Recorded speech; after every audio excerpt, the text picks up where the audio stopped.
Hello everyone. Today we will see the theory of chapter 1 from standard 12 physics. Theory is Gauss law. Gauss law is very useful when we want to find the flux through any surface. So today we will study the basic theory of this Gauss law. So let's start. Here I have placed one point charge q at the center of this sphere.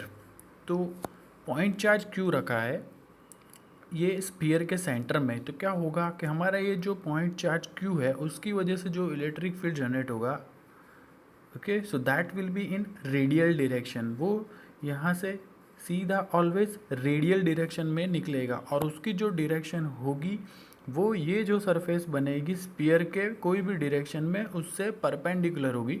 So let us assume that we have taken this delta S small amount of area, okay, which experiences this electric field generated by this point charge q की वजह से electric field generate होगा और वो यहाँ surface को यहाँ से पास होकर बाहर जा रहा है. यहाँ पे क्या होगा, ये जो क्यू पॉइंट चार्ज है उसकी वजह से सभी डायरेक्शन में यहाँ पे स्पीयर को इलेक्ट्रिक फील्ड लाइंस सेंटर से जनरेट होने वाली है. मतलब कि स्पीयर के हर एक एरिया से यहाँ से इलेक्ट्रिक फील्ड लाइन क्रॉस होती हुई बाहर आएगी.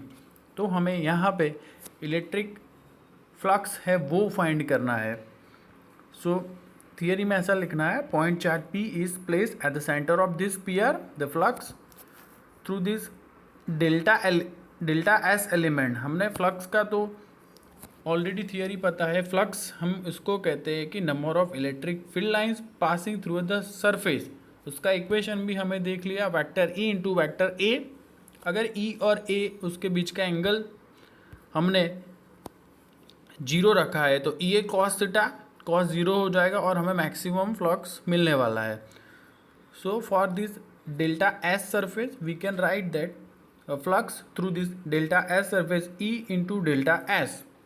ई को हम लिख सकते हैं, जो इलेक्ट्रिक फील्ड लाइन यहाँ पे जो पास होगी डेल्टा एस सरफेस से वो रेडियल डायरेक्शन में होगी. रेडियस ऑलवेज रेडियली डायरेक्शन में हर एक साइड में यहाँ पे इलेक्ट्रिक फील्ड की लाइंस पास होने वाली है. तो ई की जो डायरेक्शन है वो आर कैप कह सकते हैं और हम ऐसा भी कह सकते हैं कि यहाँ लेट्स ये जो डेल्टा एस स्मॉल पार्ट है उसको मैंने यहाँ जूम करके देखा हुआ है.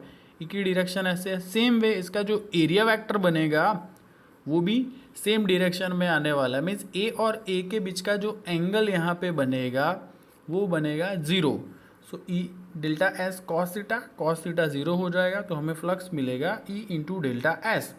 Now this is the point charge and we have this equation delta phi is equal to E into delta S. Now we have to put the electric field generated by this point charge Q. तो हम Coulomb's का law use करें, इसको हम point charge consider करें तो हम कह सकते हैं electric field E is equal to K Q by R square. ये जो ई की वैल्यू आई हम इस इक्वेशन में पुट करेंगे तो हमें मिल जाएगा delta phi is equal to K Q by R square into delta S. K हमारा जो कांस्टेंट है उसको हम 1/4 एप्सिलॉन जीरो से भी डिनोट कर सकते. ये पोर्शन में हमें याद रखना है, ये एक स्पीयर है, पॉइंट चार्ज क्यू रखा हुआ है, हर एक डायरेक्शन में यहाँ स्पीयर से इलेक्ट्रिक फील्ड लाइन बाहर आएगी. ये क्यू जो पॉइंट चार्ज है वो पॉजिटिव है तो वहाँ से इलेक्ट्रिक फील्ड लाइंस ओरिजिनेट होगी और हर एक सरफेस से कट होगी. हमने एक छोटा सा डेल्टा एस जितना स्मॉल पार्ट लिया और वहाँ से जो इलेक्ट्रिक फील्ड लाइन जो पास हो रही है यहाँ से जो फ्लक्स मिल रहा है हमने वो कैलकुलेट किया. फिर हम छोटे छोटे पार्ट्स का यहाँ पे समेशन करेंगे तो हमें टोटल ओवरऑल इलेक्ट्रिक फ्लक्स मिल जाएगा. तो चलो आगे बढ़ते हैं. टोटल फ्लक्स हमें मिलेगा, ये छोटा सा हमने डेल्टा फाइंड कर दिया, इतने एरिया में से हमें डेल्टा फाई हमें फ्लक्स मिला है. तो ओवरऑल पूरे के पूरे स्पीयर से हमें जो फ्लक्स मिलना होगा वो हो जाएगा phi is equal to summation of delta phi की ये वैल्यू हम पुट करेंगे यहाँ पे तो हो जाएगा K Q by R square into delta S. हमने ये जो सरफेस लिया इतना छोटा सा वो डेल्टा एस था. ओवरऑल सरफेस जो हम समेशन करेंगे तो टोटल सरफेस लेट से हमारा एस है, स्मॉल एस है, तो सिग्मा डेल्टा एस हमारा एस हो जाएगा। और we already know that the area of this sphere will be 4 pi R square. तो एस की जगह पे यहाँ पे 4 पाई आर स्क्वायर पुट करेंगे, तो K Q by R square, S की जगह पे 4 पाई आर स्क्वायर, के को हम 1/4 पाई एप्सिलॉन जीरो से भी डिनोट करते हैं, तो ये 4 पाई, ये 4 pi cancel, R square cancel, और बचेगा क्यू बाय एप्सिलॉन जीरो। तो फ्लक्स हमें ये क्यू जो पॉइंट चार्ज है उसको हमने कोई स्पीयर के सेंटर पे रखा है, तो वो स्पीयर से हमें जो फ्लक्स मिलेगा मीन्स कि यहाँ से जो इलेक्ट्रिक फील्ड लाइंस ये क्यू से ओरिजिनेट होगी और ये सभी सरफेस से पूरे स्पीयर से क्रॉस होते हुए बाहर आएगी, तो उसका फ्लक्स मिलेगा phi is equal to Q by epsilon zero. हमने एक ही पॉइंट चार्ज क्यू लिया है, लेट्स से हमने दूसरा भी यहाँ बहुत सारे पॉइंट चार्ज लेंगे तो हमें उसके वजह से भी हमें फ्लक्स मिलेगा। So in that case, when we are having more number of point charges, we can put this sigma q। ये q की जगह पे हमें लिखना है total charge enclose by this sphere. ये स्पीयर से जो चार्ज यहाँ एंक्लोज होगा अंदर, वो हम समेशन लेंगे। तो सेम वे गाउस लॉ, इसको हम ऐसा भी लिख सकते हैं, phi is equal to sigma Q by epsilon zero. Sigma Q will be total charge enclose by the surface. ये जो फिगर है उसमें तो हमने एक ही पॉइंट चार्ज क्यू दिखाया है, मान लो यहाँ पे Q1 Q2 Q3 ऐसे बहुत सारे जो पॉइंट चार्ज है यहाँ स्पीयर में रखे हुए हैं, तो हमें क्या करना है, सिग्मा क्यू कर देना है। तो गाउस लॉ हमें जो यहाँ पे मिला वो मिलेगा हमें phi is equal to sigma Q by epsilon zero. तो ये जो इक्वेशन आया उसको हम वर्ड्स में लिखेंगे तो हम लिख सकते हैं कि the electric flux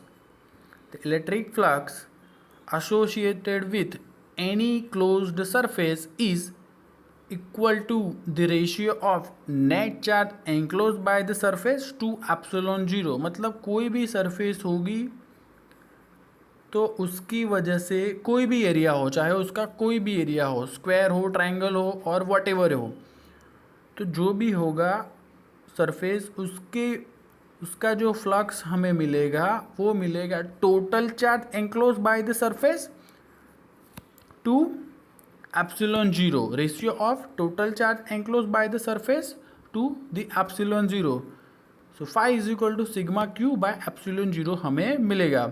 mathematical equation से भी हम ऐसा इक्वेशन भी लिख सकते हैं, if you want to find the phi by using the vector formula. ये हमने सिग्मा यहाँ पे अप्लाई करके हमने सुपरपोजिशन प्रिंसिपल से फाइंड किया। सेम वे इंटीग्रल करके भी हम पूरा फ्लक्स फाइंड कर सकते हैं, तो वो आएगा E into D S, E vector into D S vector is equal to sigma Q by epsilon zero, और phi is equal to summation of E into delta S is equal to sigma Q by epsilon zero. तो हमें यहाँ पे जो phi मिलेगा वो हो जाएगा sigma Q by epsilon zero. ये हमारा फ्लक्स की नॉर्मल फॉर्मूला है, ई इंटू डी एस। इंटीग्रल करेंगे तो छोटा हम यहाँ पे पार्ट लेंगे तो डी एस यहाँ पे लिखेंगे, हमने यहाँ पे डेल्टा एस लिखा है। सो हमें ये गाउस लॉ से हमें कोई भी सरफेस हो, कोई भी शेप का एरिया हो, तो वहाँ से हमारा फ्लक्स जो फाइंड करना है हमें बहुत ही इजीली मिल जाएगा। हमें क्या करना है, तो ये जो क्लोज्ड सरफेस है उसके अंदर क्लोज्ड सरफेस से जो कवर हो रहा है चार्ज, वो टोटल चार्ज क्यू फाइंड कर दो। सिर्फ एप्सिलॉन जीरो की वैल्यू तो कांस्टेंट है, वो तो हमें पता है, तो सिर्फ ये क्यू फाइंड करना है टोटल चार्ज। तो हम सिग्मा क्यू फाइंड कर देंगे, फिर एप्सिलॉन जीरो से डिवाइड करेंगे तो हमें ओवरऑल फ्लक्स मिल जाएगा। So Gauss law is very useful when we do not know the surface, total surface area, और हमारा जो शेप है बहुत ही रैंडम है, उसका हम सरफेस का एरिया हम नहीं फाइंड कर सकते। जैसे कि कोई क्लाउड हो, उस टाइप का डिफरेंट शेप हो, तो हम उसका प्रॉपर एरिया फाइंड नहीं कर सकते। रेक्टेंगल हो, ट्राइंगल हो, स्क्वायर हो, उसका तो हम इजीली फाइंड कर सकते हैं, बट कोई रैंडम शेप होगा तो उसका हम एरिया फाइंड नहीं कर सकते। So that time this Gauss law will be very much useful.